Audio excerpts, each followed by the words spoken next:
Hello bachon, let's read the question. And the question says a particle of mass m is at a distance a from surface of a thin spherical cell of equal mass and having radius a. Option A, gravitational field and potential both are zero at center of the cell. B, gravitational field is zero not only inside the cell but at a point outside the cell also. Option C, inside the cell, gravitational field along is zero. Option D, either gravitational field nor gravitational potential is zero inside the cell.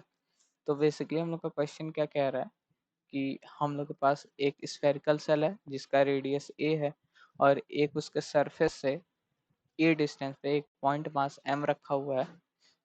तो इस अब हम लोग से पूछ रहे centre पे जो स्फेरिकल सेल का सेंटर हम लोग लेट से ओ कह लें, तो उस पे हम लोग से ग्रेविटेशनल फील्ड और पोटेंशियल फील्ड पूछ रहा है। तो इस क्वेश्चन को सॉल्व करने के लिए हम लोग का जो की कॉन्सेप्ट है की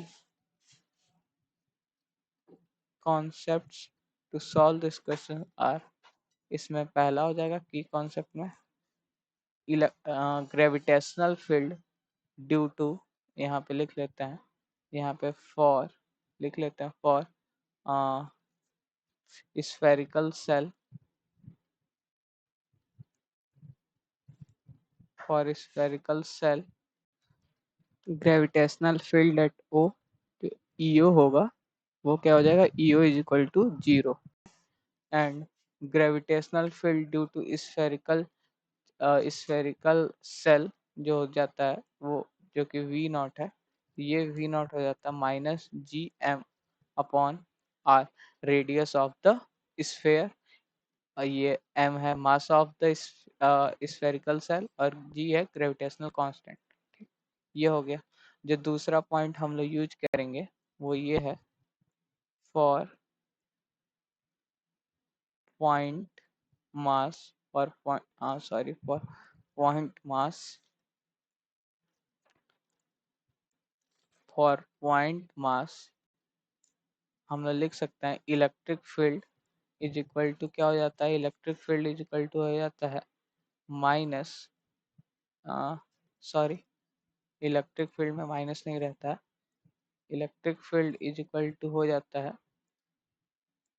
जी एम अपॉन आर स्क्वायर, मतलब कि जो डिस्टेंस बिटवीन का स्क्वायर, जो डिस्टेंस उसका स्क्वायर, मास है mass of point mass and G है ग्रेविटेशनल कांस्टेंट। और जो हो जाता है potential due to point mass हो जाता है G minus of gravitational constant into mass upon distance, ठीक, अपॉन आर। ये हो गया। तो हम लोग इस इन्हीं पॉइंट से क्वेश्चन सॉल्व हो जाएगा। ठीक, तब अगर हम लोग देखें, अगर ये मास नहीं रहता तो सेंटर पे पोटेंशियल जीरो हो जाता, और सॉरी सेंटर पे जो ग्रेविटेशनल फील्ड होती है वो जीरो हो जाती है, और जो पोटेंशियल होता है वो माइनस जी एम अपॉन ए हो जाता। लेकिन अगर हम लोग देखें तो इस पॉइंट मास की वजह से होने की वजह से ऐसा कुछ नहीं होगा। अगर देखें तो ये हम लोग का स्फीयर है, रेडियस ए, और उससे ए डिस्टेंस पे एक पॉइंट मास रखा है कैपिटल एम, दोनों का एम है, और ये हम लोग ने ओ सपोज किया है। तो अगर देखें ये हम लोग बात कर रहे हैं एट ओ पॉइंट पे, एट ओ, ई नेट क्या हो जाएगा, ई नेट हो जाएगा ई नॉट, मतलब इस सरफेस, इस स्फेरिकल सेल की वजह से प्लस इस मास की वजह से। तो इसको लिख लेते हैं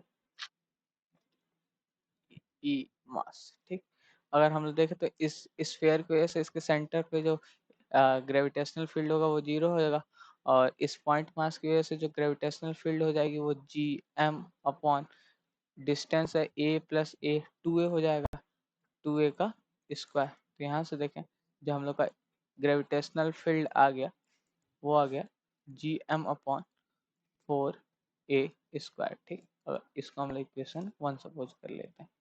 ठीक, और दूसरा फिर पोटेंशियल की बात कर लेते हैं, ग्रेविटेशनल पोटेंशियल की पॉइंट ओ पे। तो हम लोग का वी नेट हो जाएगा वी ओ, इस स्फेरिकल सेल की वजह से पोटेंशियल सेंटर पे, प्लस इस पॉइंट मास की वजह से, तो हम लोग देखें तो वी ओ हो जा रहा है हम लोग का माइनस जी एम अपॉन ए प्लस ये हो जाएगा माइनस जी एम अपॉन, अब मास की वजह से मास का डिस्टेंस 2 है अपॉन 2 है, तो अगर देखें तो ये हो जा रहा माइनस 3 GM अपॉन 2A।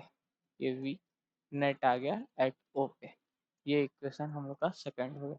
अब अगर हम लोग ऑप्शंस मैच करें तो gravitational field and potential both are zero at centre, ये गलत हो जा रहा है। ग्रेविटेशनल फील्ड इज जीरो, ये गलत हो गया फिर से। Inside the shell gravitational field alone is zero, ये भी गलत हो गया। Neither gravitational field nor gravitational potential zero inside the shell, ये ऑप्शन करेक्ट हो जाएगा।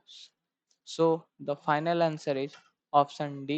Neither gravitational field nor gravitational potential is zero inside the cell. Hope you understand it well. All the best. Thank you.